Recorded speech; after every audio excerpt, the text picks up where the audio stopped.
Welcome back to Autism Live. I wanted to take just a quick moment here before we go to Bonnie Yates to do a mindfulness moment, and I hope I can squeeze in a couple of comments that you guys have written in this morning. Thanks for writing in. We love it when you're interactive. So we talk just for a couple of minutes every Thursday about mindfulness and how useful it can be for us to manage stress.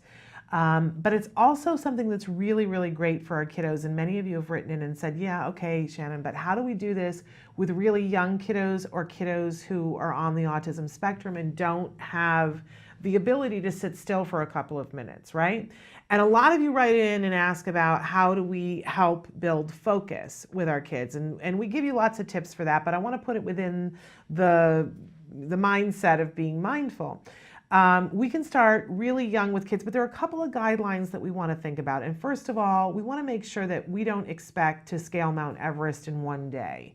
If we're working with kiddos who are on the spectrum, no matter what age they are, our expectation can't be that we're going to sit down with them for 3 minutes and they're going to be able to do mindfulness and that they're going to find it reinforcing, right? That it's going to take a little bit of time. And so some of the things that we want to be particularly mindful when we're doing this is that we don't ever want to have mindfulness be a punishment. So if, for instance, if you are somebody who uses timeouts, and I really want you to encourage people very often, if you do timeouts, it's very hard to do it properly. To have it work. People say, oh, timeouts work so great. Well, only if you do it really well, and it's really hard to do it really well unless you're trained to do it. So be careful with timeouts. But if you're doing timeouts, make sure that you're not, and if you're using it as a punishment strategy or a de-escalation, that is not the time to be teaching mindfulness.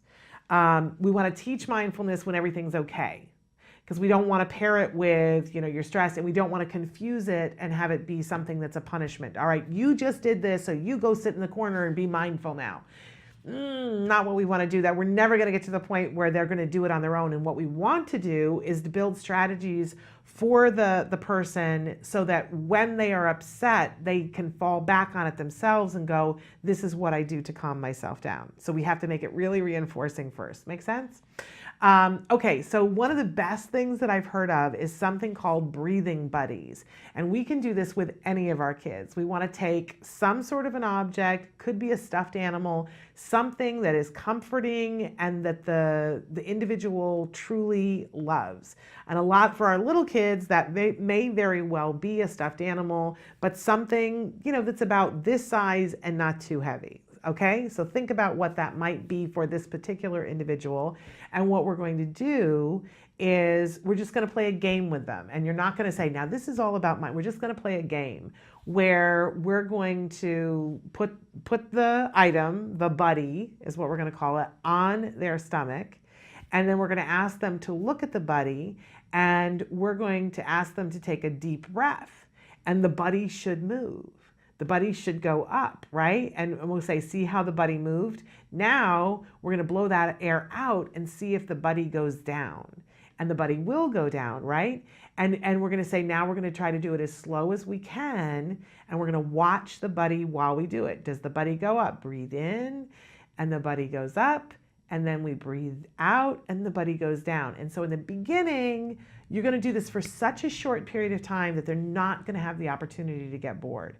And we're going to make this a ritual. Now, think about when a ritual, like it's great if you have time to do this at bedtime, but sometimes you don't. It's great if you have time to do this in the morning. It could be the first thing you do when you come home from school, but let's set it at a time when you actually can do this on a regular, and let's make it a ritual, that there's a specific time every day that we just do this. I know that there are people doing this in the classroom, and they're doing it with their young kids.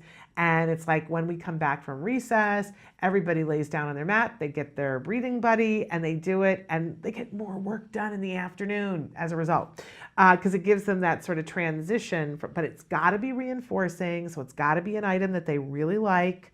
We got to teach them that, you're making it go up, you're making it go down. So in the beginning, maybe you do it 3 times. So we're going to breathe up, in, and the buddy goes up. We breathe out, and the buddy goes down. And after a while, you stop prompting the in and out, and you just tell them, watch your buddy. And eventually you can fade that prompt, so they get to the point where they're doing it 3 times on their own. Then you build from 3 times to 4 times to 5 times, so that eventually we can have this child do the breathing buddy for, 2 minutes.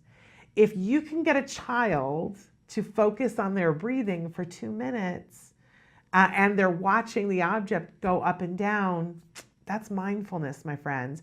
And that's focus, and that's de-escalating, and that is stress relieving. And if it's really truly a reinforcing object, they will start to do it on their own.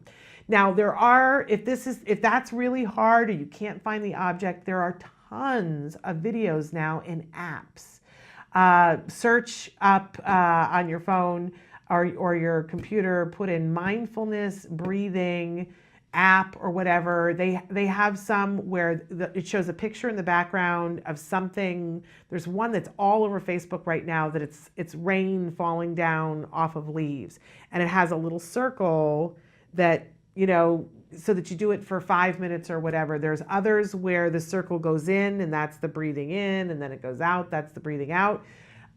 So you could do that with a child too. If they're really technology driven and a stuffed animal isn't going to do it, then give them that and get them to breathe with the thing. But such a powerful thing. We're hearing from so many schools that when they're using this, it's a powerful thing. Well, you don't have to wait and have them do it at school, but make it a ritual, make it at a specific time every day, start slow, don't expect it to happen overnight, and build up slowly. Reinforce them afterwards and praise them, tell them what a great job that they did. You don't have to call it mindfulness, you can call it your special moment, you can do whatever, but it's worth it to do with our little kiddos.